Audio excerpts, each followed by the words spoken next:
had everything most women dreamed of. David loved me unconditionally. We'd been married for 6 years, and he worked long hours as an architect to give us the life we'd always talked about. He remembered every anniversary, surprised me with thoughtful gifts, never raised his voice even when we argued. You're so lucky. Clara told me constantly, David treats you like a queen. I didn't feel lucky. I felt suffocated. David was predictable, safe, boring. Our conversations revolved around bills and grocery lists and what we do on the weekend.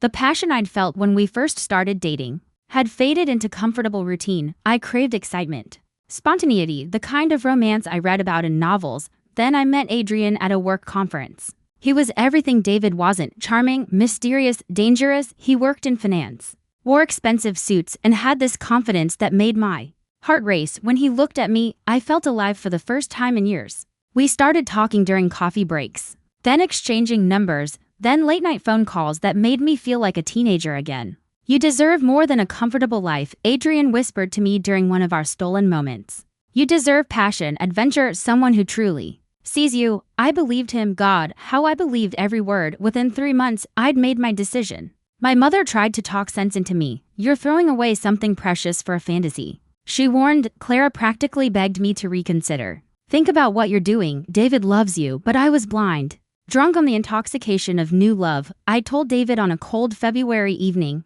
I'm leaving you.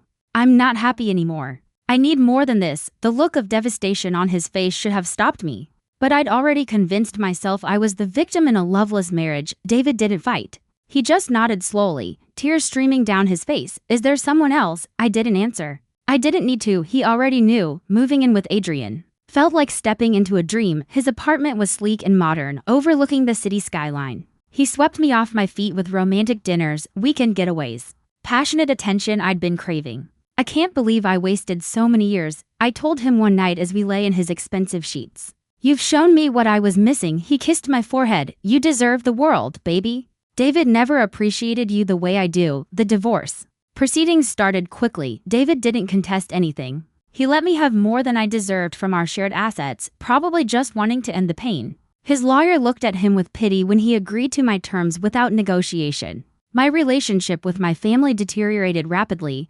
What you did is a disgrace, my mother said when I called her. Then she hung up. My younger sister Emma, who'd always looked up to me, now avoided my calls. Clara tried to maintain our friendship, but there was distance between us now, judgment in her eyes she tried to hide but couldn't. They'll come around eventually, Adrian assured me when I cried about losing my family's support. They're just jealous that you had the courage to choose happiness. But small cracks began appearing in Adrian's perfect facade. He started working later hours, often coming home smelling of alcohol and perfume. When I questioned him, he'd get defensive. You're being insecure and paranoid, he'd snap. His phone would buzz with messages he'd quickly delete. Who was that? I'd ask. Jesus. Can I have some space? You're suffocating me. I left everything for you, I reminded him during one argument. The least you can do is be honest with me, and I didn't ask you to do that, he shot back, his voice cold in a way I'd never heard before. You made that choice yourself. Don't put that burden on me. His words stung, but I pushed the doubts away. I'd burned too many bridges to turn back. I'd destroyed my marriage, alienated my family, damaged my reputation. I needed this relationship to work because the alternative, admitting I'd made a catastrophic mistake, was too painful to consider. Then I discovered I was pregnant. I stared at the positive pregnancy test for 10 minutes, my hands shaking. A baby, Adrian's baby. Despite everything, I felt a surge of hope. A baby would bring us closer. It would give our relationship the foundation it needed. I planned the perfect moment to tell him. I cooked his favorite dinner, bought expensive champagne for him, and waited nervously. When he finally walked through the door at nearly 11 o'clock, he looked exhausted and annoyed. We need to talk, I said, my heart pounding. He sighed heavily. Can it wait? I've had a brutal day. No, it can't. I took a deep breath. Adrian, I'm pregnant. The silence was deafening. I watched his face carefully, waiting for joy, surprise, excitement. Instead, I saw panic and horror. You're what? His voice was barely a whisper. Pregnant. We're going to have a baby. I tried to smile. I know it's unexpected, but unexpected. It's a disaster. He ran his hands through his hair, pacing like a caged animal. How did this happen? I thought you were on birth control. I was, but nothing is 100%. Jesus Christ. This can't be happening. He wasn't even looking at me now. This is the worst possible timing. My career, my life. I'm not ready for this. We're not ready for this. But we can be, I pleaded, feeling panic rise in my chest. People figure it out. We'll figure it out together. He finally looked at me. What I saw in his eyes broke something inside me. No love, no tenderness, no partnership, just resentment and regret. I need some time to think, he said coldly. I'm going to stay at a friend's place tonight. He grabbed his jacket and keys. Before I could say another word, he was gone. I stood alone in that expensive apartment, one hand on my stomach, tears streaming down my face, finally understanding what a terrible mistake I'd made. But I didn't know yet just how much worse it was about to get. Adrian didn't come back the next day, or the day after that. His phone went straight to voicemail. His office told me he'd taken an unexpected leave of absence. His friends claimed they had no idea where he was. 1 week passed, then 2, then 3. I was living in his apartment, pregnant with his child, and he had simply vanished. The rent came due. I realized with growing horror that I had no access to his bank accounts, no way to pay the bills. The utilities started getting shut off one by one. First the internet, then the electricity, then the water. I'd used most of my divorce settlement to buy expensive furniture for Adrian's place and fund our extravagant lifestyle. My savings were nearly depleted. I tried calling David once, late at night in a moment of desperate weakness. He answered on the third ring. Hello. His voice was cautious, guarded. David. I couldn't finish the sentence. What could I possibly say? There was a long pause. Why are you calling me? I needed to hear your voice. Another pause, longer this time. I can't do this. Please don't call me again. The line went dead. I deserved that. I deserved all of this. Clara was the only one who still took my calls, though even her patience was wearing thin. Where's Adrian? She asked when I finally broke down and told her everything. Gone, just gone. He left me. Clara, I'm pregnant and he abandoned me. I heard her sharp intake of breath. Oh my God, what are you going to do? I don't know. I don't know anything anymore. I was sobbing now, ugly crying. I destroyed my life for him. I left David. I lost my family. I gave up everything. And he just disappeared like I meant nothing. You need to come stay with me, Clara said firmly. Pack whatever you can carry. You can't stay in that apartment. But before I could take her up on the offer, the landlord appeared with an eviction notice. Apparently, Adrian hadn't paid rent in 2 months and had been subletting illegally. I had 72 hours to vacate. I had nowhere to go. My mother still wasn't speaking to me. David had moved on. My pride wouldn't let me burden Clara with a pregnant, homeless friend. I'd burned every bridge. Now I was standing alone on an island watching the flames destroy any hope of return. I was completely and utterly alone.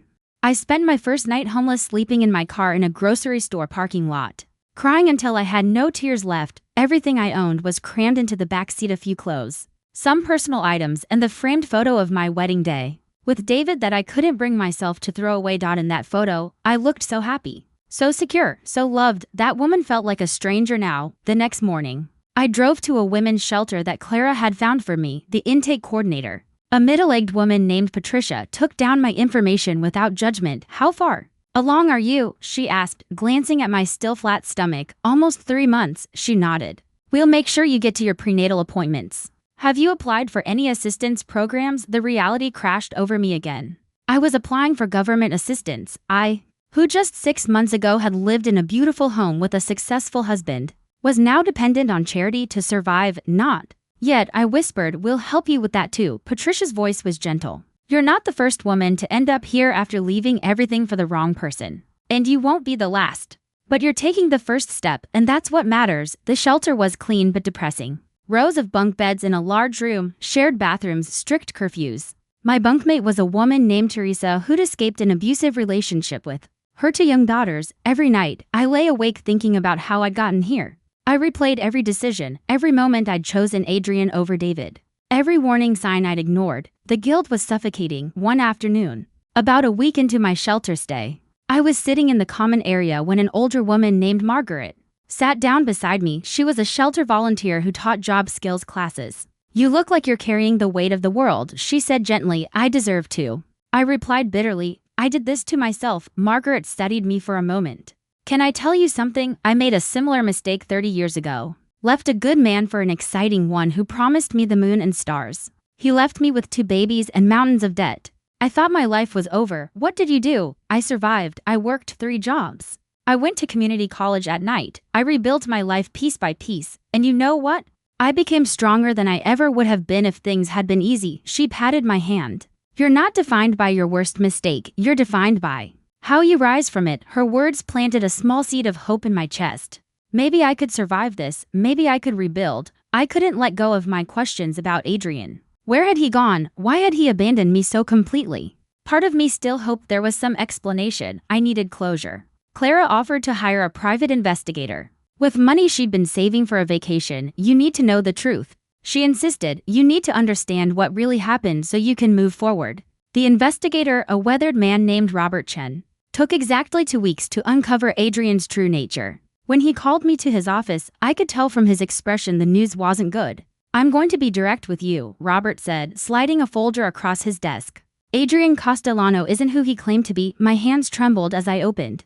The folder inside were photographs, documents, printed social media profiles. He's a con artist. Robert continued. He targets married women, specifically women in stable financial situations, who seem emotionally vulnerable. He creates an intense romantic relationship, encourages them to leave their spouses, and then systematically drains their resources before disappearing. I felt like I couldn't breathe. How many?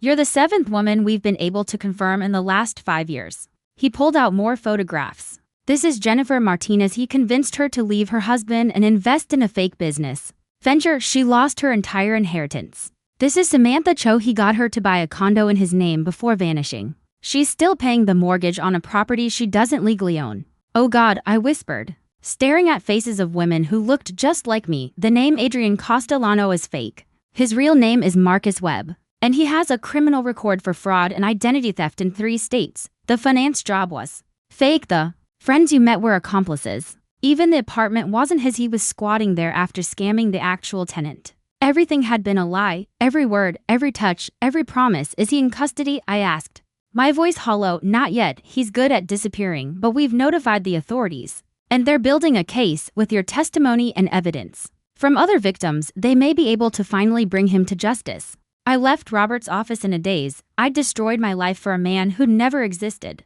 The Adrian I'd fallen in love with was a character, a role played by a criminal who'd seen me coming from a mile away, and now I was carrying his child. A permanent reminder of my catastrophic failure and judgment. For months into my pregnancy, I was living in a small studio apartment that a nonprofit organization helped me secure. I'd found work at a call center that offered maternity leave. Margaret had become a mentor and friend, checking in on me regularly. Then Clara called with unexpected news. You need to see this, she said, sending me a link to a news article. Notorious con artist arrested after elaborate scheme unravels. The headline read, Marcus Webb, known to his victims as Adrian Castellano among other aliases, had been arrested after his latest target, a wealthy widow named Diane Richardson, had grown suspicious and contacted authorities. When police raided his hotel room, they'd found fake IDs, forged documents, and evidence connecting him to dozens of victims across multiple states. I stared at Marcus's face in the mugshot. He looked smaller somehow, diminished. No longer the charismatic figure who'd swept me off my feet. Just a criminal, pathetic and caught. The district attorney is seeking maximum penalties, the article continued. Victims are being encouraged to come forward to testify. I contacted the DA's office that afternoon. Over the following weeks, I joined 6 other women in building a case against Marcus. We met once, all of us sitting in a conference room, sharing our stories. I left my husband and 2 children, one woman said, tears streaming down her face. I haven't seen them in a year. I filed for bankruptcy, another added. He convinced me to take out loans in my name for his investments. We were all victims. But there was something empowering about standing together, turning our pain into testimony that would ensure he couldn't do this to anyone else. The trial was set for 6 months away, right around my due date. Marcus pled not guilty, claiming the relationships were consensual. But the evidence was overwhelming. Watching him squirm in court during preliminary hearings gave me dark satisfaction. He'd destroyed so many lives without remorse. Now he would finally face consequences. Still, his downfall didn't erase my mistakes. It didn't bring back my marriage to David, repair my relationship with my family, or undo the choices that had led me here. That would have to come from somewhere else. I was 7 months pregnant, shopping for baby supplies at a discount store. When I saw him, David was standing in the checkout line. My heart stopped. He looked different, leaner, with a short beard and glasses I'd never seen him wear before. He looked good, happy. Even before I could turn and disappear, he saw me. Our eyes met across the store. I watched complex emotions flash across his face: surprise, pain, confusion. He walked over slowly, his eyes dropping to my very pregnant belly. "Hi," he said quietly. "Hi." My voice was barely a whisper. "You look well, so do you." It was a polite lie. I looked exhausted and worn, my clothes from a thrift store. "When are you due?" 2 months. I couldn't meet his eyes. "David, I don't." He held up a hand. "Please don't apologize right now. I'm not ready to hear it." "Okay," I nodded. Tears already forming. "I understand." We stood in awkward silence. For a moment. "Are you doing all right?" he asked. "I mean, are you safe? Do you have what you need?" The question broke something in me. Even after everything I'd done to him, he was concerned about my welfare. "I'm managing," I said. "I'm working. I have a place to live. I'm getting by." He nodded slowly. "And the father gone?" It's a long story, but he was a con artist. He's in jail now awaiting trial." I saw a flash of anger in David's eyes. Protective instinct that apparently still existed despite everything. "He hurt you." "I hurt myself." I corrected. "I made terrible choices and I'm living with the consequences. You tried to warn me." "Everyone did, but I wouldn't listen." "No, you wouldn't?" His voice wasn't cruel, just honest. "I spent months being angry with you. Then I spent months being angry at myself, wondering what I did wrong. What I could have done differently to make you stay." "You didn't do anything wrong," I said firmly. "You were a good husband. The best. I was the one who was broken, who didn't appreciate what I had." He studied me for a long moment. "I'm glad you're safe. I'm glad you're getting your life together. I mean that sincerely. Are you with someone now?" I had to know. Even though the answer would hurt, a small smile crossed his face. "Actually, yes, her name is Rachel. She's a teacher. We've been dating for 3 months. Taking it slow." "I'm happy for you," I said, and I meant it. "You deserve someone who appreciates you." My daughter was born on a cold December morning, 3 weeks before Christmas. Labor was long and difficult. I went through it alone except for Kyra, who held my hand and coached me through each contraction. When the nurse finally placed that tiny, screaming bundle in my arms, I felt a love so overwhelming it brought me to my knees emotionally. "She's beautiful," Kyra whispered, tears streaming down her face. "Look at her perfect little fingers." I stared at my daughter, my Lily, and made a silent promise. I would be better for her. I would rebuild my life so she would never have to pay for my mistakes. The first person to visit me in the hospital besides Clara was Margaret. She brought a handmade baby blanket and a card with a simple message. "Every ending is a new beginning." The second unexpected visitor was my sister Emma. She appeared in the doorway nervously, holding a teddy bear. "Can I come in?" she asked hesitantly. "Emma." I started crying immediately. "I'm so sorry. I'm so sorry for everything." She rushed to my bedside, hugging me carefully around the baby. "I know, Mom's still too hurt and angry, but I couldn't let you go through this alone. You're still my sister." We cried together, reconciliation happening in that hospital room over the head of my sleeping newborn. Emma told me my mother was slowly softening. Maybe in time she would come around. It was a small hope, but I clung to it. 3 days after Lily was born, I received a letter forwarded from the DA's office. It was from Marcus, written from jail, against my better judgment. I opened it. "I know you probably hate me. You have every right to. I've done terrible things, hurt innocent people, and I'm facing the consequences now. But I wanted you to know that of all the women I manipulated, you were the only one I felt genuine guilt about. Maybe because I saw real hope in your eyes. Or maybe because I knew you were destroying something real from my lies. I can't undo what I did. But I wanted to say I'm sorry. The baby is better off without me in its life. I hope you rebuild everything I helped destroy." I read the letter 3 times, then threw it away. His apology meant nothing. Words couldn't repair the damage he'd caused. As I sat in that hospital room, holding Lily and watching her sleep, I realized something profound. I couldn't change the past. I couldn't undo the pain I'd caused David, my family, and myself. But I could choose who I became moving forward. I chose resilience, for Lily, for myself. 2 years passed. They were the hardest years of my life, but also the most transformative.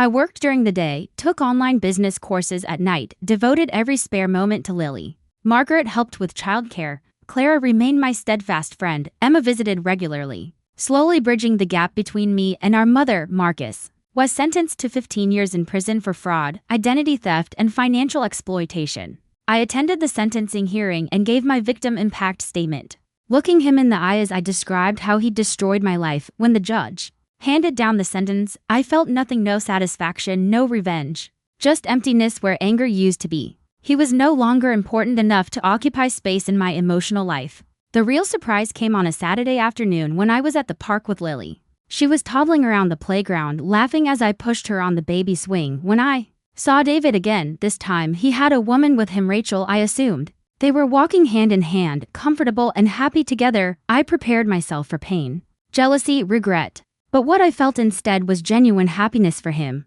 He'd moved on and found someone who would treat him the way he deserved. He saw me and waved. Then, to my surprise, he walked over with Rachel. "This is Rachel," he said simply. "Rachel, this is my ex-wife and her daughter Lily." Rachel smiled warmly, without judgment or awkwardness. "It's nice to meet you. David's told me about your situation. I'm sorry for what you went through."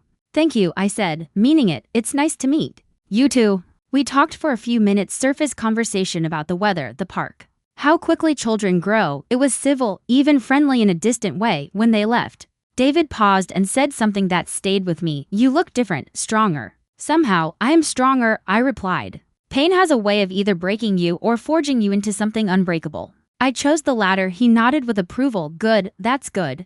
Take care of yourself and that beautiful little girl." As I watched them walk away, I realized I'd finally let go of the past. I'd forgiven David for moving on. I'd forgiven my family for their initial rejection. Most importantly, I'd begun forgiving myself. 3 years after Lily was born, I stood in my own small apartment, not rented, but owned. I'd saved aggressively, worked promotions, finally qualified for a first-time homebuyer program. It wasn't the house I'd shared with David, but it was mine, earned through my own effort and determination. My mother had finally come around 6 months earlier, meeting her granddaughter for the first time with tears streaming down her face. "I was so angry," she admitted, "but I was also scared for you. I'm proud of how you've rebuilt your life." That reconciliation meant everything to me. My family wasn't perfect or completely healed, but we were talking, visiting, slowly stitching together what had been torn apart. I'd started a small consulting business helping other women who'd been victims of financial fraud, using my painful experience to prevent others from suffering similarly. Margaret had become Lily's honorary grandmother. Clara remained my best friend, the one who never gave up on me even when I'd given up on myself. As for David, I heard through mutual acquaintances that he'd gotten engaged to Rachel. I sent them a card congratulating them with no expectation of response. To my surprise, he sent back a simple text, "Thank you, I hope you're well." We weren't friends, we would never be close again. But we'd both found peace with what happened, and that was enough. I looked at Lily sleeping in her toddler bed, her tiny chest rising and falling peacefully. She would grow up knowing my story age appropriately. Of course, she would learn that people make mistakes, sometimes catastrophic ones. But those mistakes don't have to define your entire life. I'd lost everything for the wrong person. But in losing everything, I'd found out who I really was, and the woman I'd become, humble, resilient, and wise, was someone I could finally respect. I'd survived, and survival, I learned, was its own form of victory. The end.